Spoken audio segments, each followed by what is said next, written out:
Bonsoir à tous, frères et sœurs et amis qui nous suivez, qui êtes à l'écoute de ces moments. Le Seigneur est celui qui est vivant, il agit dans nos vies, il s'est révélé un jour à notre cœur, il nous a attirés à lui. Alors bonsoir à tous, merci aux frères et à la sœur Mété de m'avoir invité. De temps en temps, j'aime bien venir voir les vitrolais et les vitrolaises, parce que j'ai des souvenirs quand même, j'ai des souvenirs. Je ne sais pas si vous savez, mais il y a 40 ans, j'arrivais à Vitrolles, j'étais vitrolé. Eh oui, j'habitais aux Vignettes, hein, aux Vignettes. En 84, je suis resté 3 ans aux Vignettes, au bord de l'étang, et mes enfants allaient à l'école ici, et je m'occupais de Marignane, bien sûr. Au quartier des Pins, on faisait une réunion dans une salle de la mairie. On avait aussi Rognac, chez la sœur Pardigon, que certainement vous avez connue.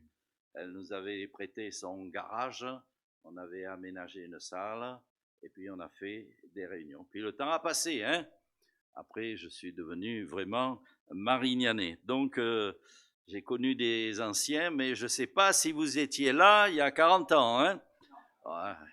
Bon, j'en ai 40 de plus. Alors, 40 de plus, ça fait presque la moitié de ma vie, ça. Hein? Ça fait du temps. Le temps passe. Eh oui, le temps passe. On prend de l'âge. On n'a plus, j'allais dire les cheveux blancs, mais même moi, j'ai plus de cheveux blancs maintenant. Hein? Ils ont disparu. Hein? Même les cheveux blancs ont disparu. Mais ce qui compte, c'est de garder dans son cœur la joie du Seigneur, la joie de lui appartenir et d'être ses enfants, et parce qu'il s'est révélé à notre cœur. Quand le Seigneur m'a appelé à lui, quand l'appel de Dieu a retenti dans mon cœur, parce que j'avais envie de vous parler de cela ce soir, j'avais 18 ans. Donc, vous voyez, ça fait encore plus de 40 ans. 2 fois 40 ans, presque. Non, là, c'est un peu beaucoup. Mais là, ça ferait beaucoup. Hein. Mais ça fait quand même 62 ans. Hein. 62 ans, j'avais 18 ans. Donc, j'étais un Orangeois. Alors, je ne sais pas si vous connaissez Orange, dans le Vaucluse. Il y a des monuments romains peut-être, hein, et eux ils sont debout, ils sont là depuis très très longtemps, hein, quelques temps. Ainsi, à Orange, donc je suis né bien sûr à Orange, j'avais ma famille, un frère, un père, une mère, et je me posais des tas de questions, comme tout le monde se pose des questions. Qu'est-ce que la vie? Où est la mort? Qu'est-ce qu'on sera? Où on sera après la mort? Vous n'êtes jamais posé ces questions, certainement. Hein? On se pose toujours les questions de l'existence, et j'avoue que j'avais pas beaucoup de réponses. On discutait de ces choses avec des amis, mais on n'avait pas beaucoup de réponses. Vous me direz, mais vous aviez une religion? Peut-être, mes parents m'avaient donné une religion, j'allais à la tradition, j'allais, comme on dit, à la messe, j'allais à l'école des frères, à la colonie des frères, enfin, etc. Mais la religion n'avait pas répondu à ces questions de la vie, du salut, de la mort, de l'éternité. Je me disais, peut-être il y a un Dieu, mais je ne sais pas où il est, qu'est-ce qu'il fait. Même à un moment donné, je disais, bon, il a dû laisser abandonner l'humanité à son destin. Mais la grande interrogation, et peut-être que parfois, vous aussi, où il y a des personnes qui se posent de cette grande interrogation, mais qu'est-ce que la vie, qu'est-ce que la mort, qu'est-ce que Dieu, qu'est-ce que... Eh bien, ce qui est formidable, c'est que dans la parole de Dieu, dans la Bible, eh bien, nous découvrons la réponse. Et nous retrouvons quoi? Un Dieu d'amour, comme notre frère nous l'a dit ce soir, tout à l'heure, un Dieu puissant, un Dieu d'amour, un Dieu créateur, un Dieu qui nous a donné la vie et un Dieu qui nous est notre sauveur. Alors, je vous invite à lire, je vous en dirai un peu plus, mais on va lire dans Ésaïe chapitre 9, verset 5, ces paroles extraordinaires du prophète Ésaïe. il a prophétisé 7 siècles avant la venue de Jésus, de la naissance de Jésus. Il a prophétisé plus que la naissance de Jésus, du Fils de Dieu. Il a prophétisé un grand prophète de Dieu. Il a prophétisé le chapitre 53. Peut-être vous l'avez lu et je vous conseille de le lire, où il est parlé des souffrances de Jésus, qu'il a porté nos péchés, que le châtiment qui nous donne la paix est tombé sur lui, que c'est par ses meurtrissures que nous avons été guéris, et il nous décrit d'une manière extraordinaire, 7 siècles avant l'accomplissement de cette prophétie, eh bien, le Seigneur Jésus. En attendant, là, au chapitre 9, eh bien, il dit ceci, « Car un enfant nous est né, un fils nous est donné. La domination reposera sur son épaule. On l'appellera admirable, conseiller, Dieu puissant, Père éternel, Prince de paix, donné à l'empire de l'accroissement et une paix sans fin au trône de David et à son royaume, l'affermir et le soutenir par le droit et par la justice, dès maintenant et à toujours. Voilà ce que fera le zèle de l'Éternel des armées. Un fils nous est né. Nous croyons et nous savons par la parole de Dieu dans les évangiles, eh bien, que Jésus est né à Bethléem, n'est-ce pas? Il est né dans une crèche. Il est né, la Bible nous dit qu'il était posé dans cette crèche parce que il n'y avait pas de place pour Marie et Joseph à l'hôtellerie. Déjà, il n'y avait pas de place pour lui, pour ses parents, pour cette famille, et déjà on l'avait mis là. Je pense qu'aujourd'hui, ce qui est important, c'est que Jésus soit né dans notre cœur. Amen. Qu'il soit celui qui est venu habiter notre cœur.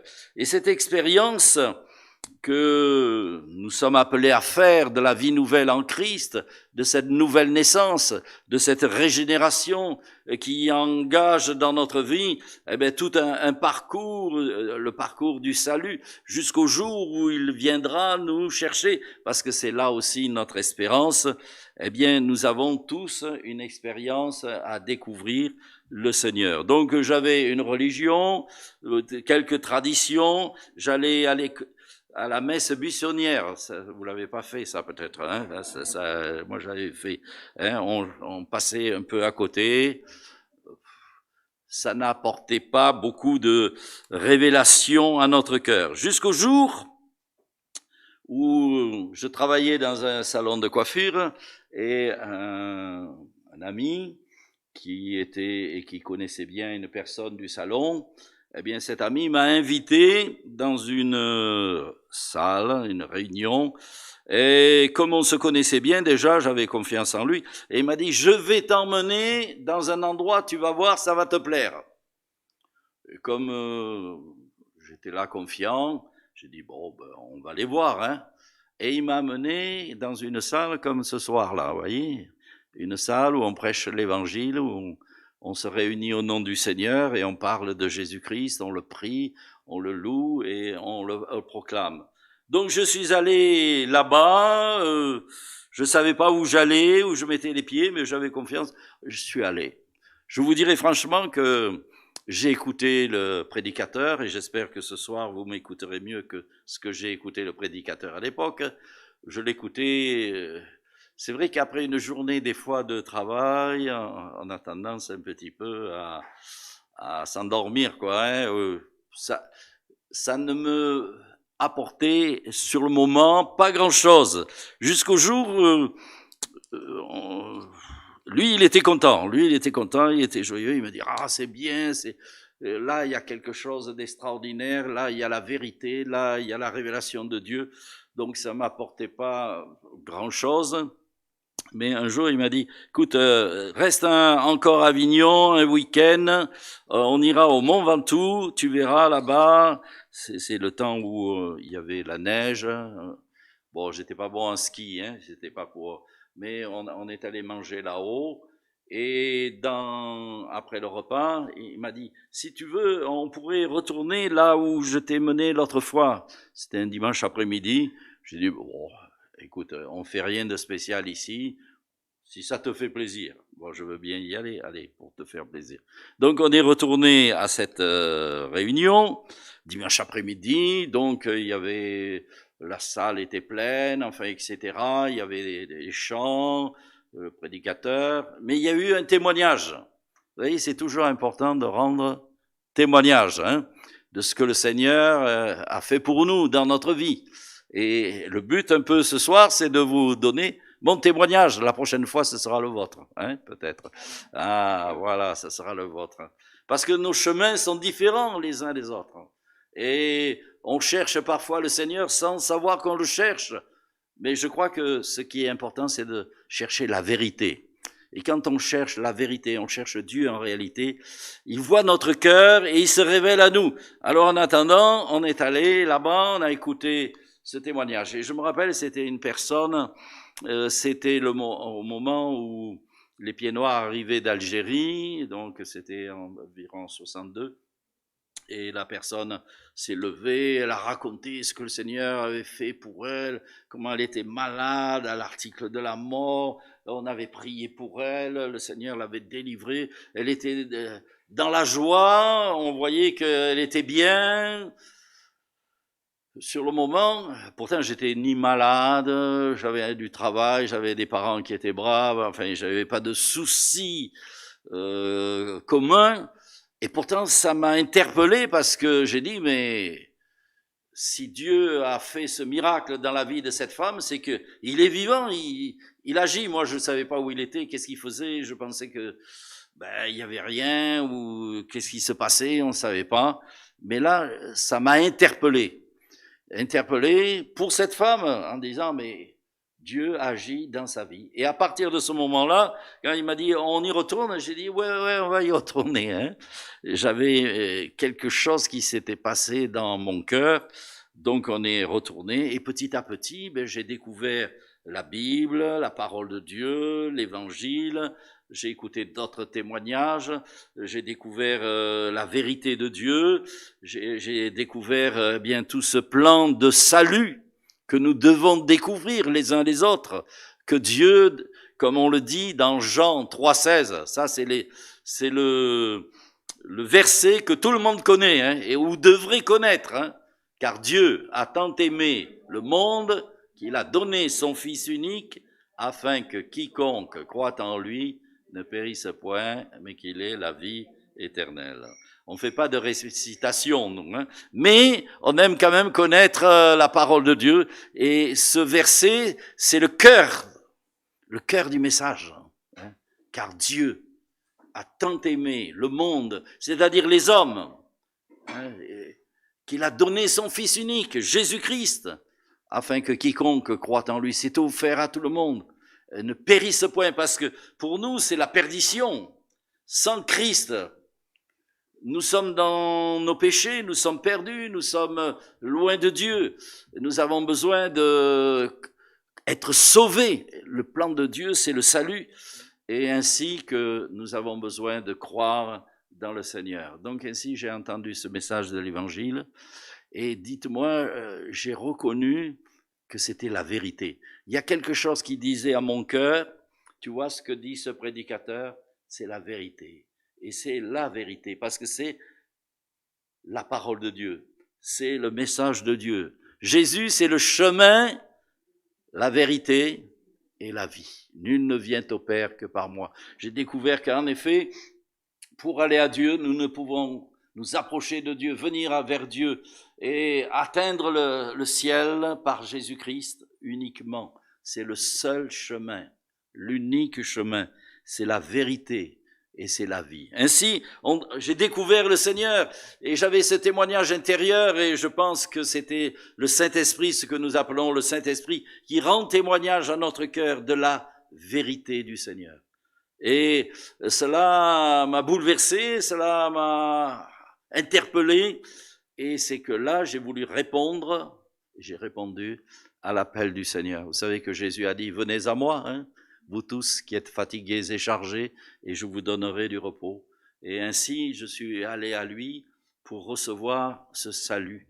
Et je crois que quand on vient au Seigneur avec sincérité, vérité, on le découvre, il se révèle à notre cœur. Je crois que c'est comme le voile déchiré.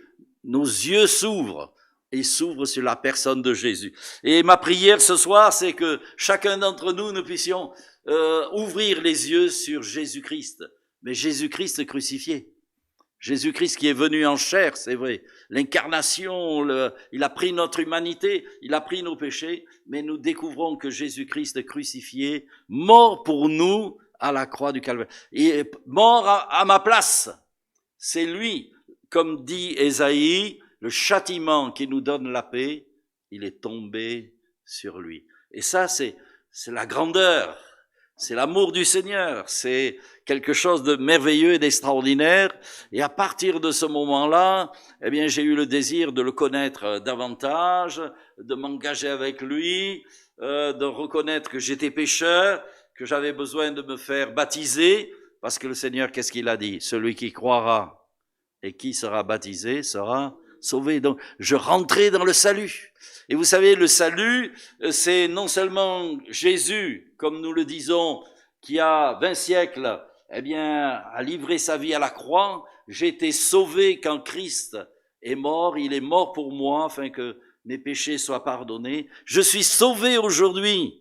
Quand je l'accepte, je crois en lui et je lui obéis, je lui donne ma vie. Mais la Bible nous dit aussi, je serai sauvé quand il va revenir.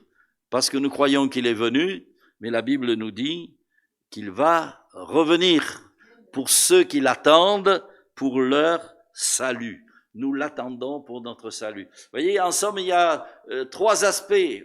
L'aspect, il a donné sa vie à la croix, il a tout accompli pour nous, un salut parfait. Mais j'ai besoin de le recevoir et de m'y donner, mais j'ai besoin de persévérer avec le Seigneur, parce que le Seigneur a dit, c'est celui qui persévérera quelque temps qui sera sauvé. Non, ça va, vous dormez pas encore, ça m'encourage. Hein? C'est celui qui persévérera jusqu'au bout, jusqu'à la fin, jusqu'au retour. Nous l'attendons pour notre salut, parce que le salut, c'est cette rédemption. Aujourd'hui, j'ai le salut de mon âme, le pardon de mes péchés, l'assurance de la vie éternelle, mais j'attends la rédemption de mon corps. La Bible parle de la rédemption. Je suis sauvé en espérance. Et cette espérance, ce rachat, cette délivrance, cette transformation, elle se fera au retour de Jésus. Un jour, je parlais avec des amis qu'on avait à la maison. J'ai dit, oui, mais le Seigneur, il est venu et il va revenir. Il m'a dit, mais où tu as vu ça? Il m'a dit, où tu as vu ça? Alors, j'ai pris la Bible et je lui ai montré. Il m'a dit, ah ben ça, on ne nous l'avait pas dit. Hein. Ah ben ça, on n'en a pas parlé. Et il était étonné, il disait, ah ben oui, oui. Parce que il disait, mais chaque fois, toi, tu vas chercher dans la Bible. Hein. Quelle est notre référence? Quel est notre appui? La parole du Seigneur. Hein. Notre force, c'est ce que je vous donne, c'est des versets de la Bible.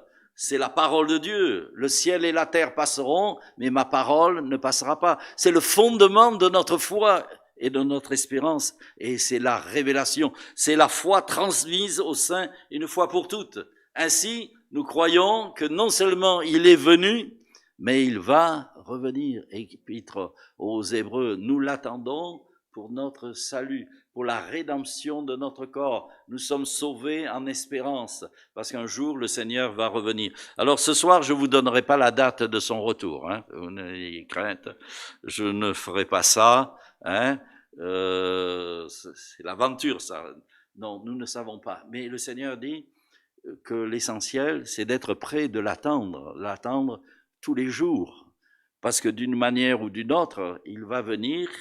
Et la Bible dit, au son à la voix d'un archange, etc., eh bien, le Seigneur descendra du ciel, il viendra dans les airs, et à la rencontre, les morts en Christ seront ressuscités, nous les vivants, nous serons transformés, nous irons à la rencontre du Seigneur et nous serons avec lui pour toujours. Hein.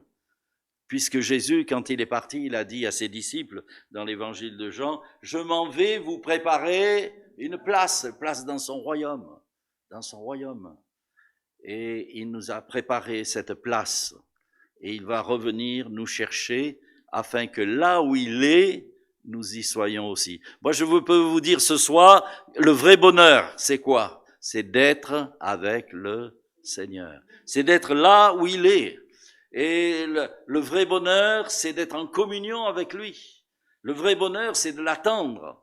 Parce que ce sera le jour de la rédemption, de la délivrance et de la grâce et de la victoire du Seigneur. Et tout cela, c'est l'œuvre du Seigneur qui a été pour nous accomplie à la croix du Calvaire. Nous sommes sauvés par sa grâce. Nous ne sommes pas sauvés par des œuvres, des mérites ou des prières ou je ne sais pas quoi on pourrait faire. Nous sommes sauvés uniquement par sa grâce. De la croix, dit un chant, on aimait un vieux chant peut-être, je ne chante pas toujours aujourd'hui, de la croix, la grâce coule. Elle coule comme on a chanté un fleuve de vie. Venez, venez en foule, dit le cantique. Et ce soir, nous sommes invités à venir, mais notre expérience, elle est personnelle. Pour moi, il y a eu le temps, il y a eu le moment, le Seigneur s'en appelle, je n'ai pas endurci mon cœur, je n'ai pas été incrédule, mais j'ai compris, j'ai réalisé, et son amour, mon cœur a été touché, et je lui ai donné mon cœur et ma vie. Amen. Et moi, le souhait de mon cœur ce soir, ma prière, c'est que chacun d'entre nous, ceux qui nous écoutent ou vous-même, eh bien, vous puissiez donner votre cœur au Seigneur, lui donner notre cœur tout entier, de l'aimer, de le servir et de vivre pour lui, parce que nous avons une espérance glorieuse. Vous voyez, quand on regarde le monde, on voit que le monde est, je ne vais pas décrire, mais il est profondément embrouillé dans tous les domaines, n'est-ce pas? Violence, misère. C'est comme un bateau sans gouvernail à la dérive. Mais pour nous, nous avons une assurance. Nous avons une certitude. Ce que le Seigneur a fait, ce qu'il a accompli pour nous, ce qu'il est pour nous, et l'espérance qu'il nous réserve, c'est qu'un jour, comme dit la Bible, nos yeux le verront, nous le contemplerons tel il est, tel nous serons. Ça, c'est quelque chose de valeur. C'est quelque chose qui a du poids. Tel il est, tel nous serons. Et là, en ce jour de son royaume, enfin, on ne va pas rentrer dans les détails. Je sais que votre pasteur, il est bien avec vous pour vous enseigner. Je l'ai eu écouté, n'est-ce pas, dans tous le dessein de Dieu, le retour du Seigneur, le royaume de Dieu, etc. Et ça, c'est le meilleur. Mais la parole de Dieu nous donne des certitudes, non pas peut-être, on verra, on pense que il se pourrait que, non. Pour nous, il y a une chose. Nos vies maintenant, elles appartiennent au Seigneur. Nos vies sont dans les mains de Jésus, amen. Les mains percées de Jésus. Et Jésus a dit, nul ne les ravira de ma main. Et nous, notre bien, c'est de rester et de demeurer dans ses mains, de demeurer en lui, de demeurer dans sa parole, de demeurer dans son amour et de persévérer fidèlement. Alors peut-être les temps seront difficiles, il y aura beaucoup d'opposition, de moqueries, de persécutions, mais peu importe, nos yeux sont sur le Seigneur. Nos yeux sont fixés sur Jésus. Et tant que nous demeurons les yeux fixés sur le Seigneur, nous nous attendons à lui, alors c'est là notre force. Nous ne regardons pas autour de nous, le monde, tout ce qui peut se produire, nous regardons à lui. Il est notre Seigneur, il est notre Sauveur, il a inscrit notre nom dans le livre de vie. Il n'y a pas de plus grande joie sur la terre et dans ce monde que d'avoir son nom inscrit dans le livre de vie. Alors je pense qu'il y a Julien, enfin il y a Mété, Madame Mété. On est connu du ciel, du Seigneur, on est connu et reconnu de lui. Et un jour, l'appel se fera retentir. Et nous irons dans sa présence. Alors, s'il y a eu cette parole, un enfant nous est né, un fils nous est donné. Il a été donné. Et il a été donné pour chacun d'entre nous. Il a été donné dans cet amour. C'est un don, le don du Seigneur. Ah, comme Jésus disait à cette femme, si tu connaissais le don de Dieu, hein, si tu connaissais le don de Dieu, et le don de Dieu était devant elle. Et pour nous ce soir, le Seigneur, il est là, il est présent, il n'est pas loin, il est peut-être pour quelqu'un à la porte de son cœur.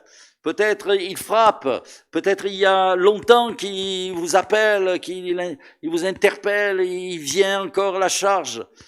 Mais le Seigneur ne force personne, il ne s'impose pas, mais il nous aime. Et nous ne faisons qu'une chose, c'est de répondre à son amour. Alors je ne sais pas si vous avez répondu à son amour. Eh bien moi, un jour, il y a... alors maintenant, 62 ans de ça, hein, je ne me trompe pas dans les calculs, 62 ans, j'ai répondu à son amour et j'ai dit, oui Seigneur, je te donne mon cœur, je te donne ma vie, et je ne le regrette pas. On avait dit dans la famille, ça lui passera. Eh bien, ça m'a pas passé, n'est-ce pas?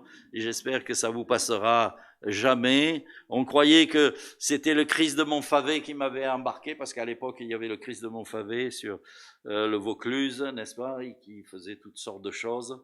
Donc, pour nous, c'est une certitude, c'est quelque chose de véritable, c'est quelque chose d'ancré, c'est quelque chose de fondé, c'est quelque chose de sûr.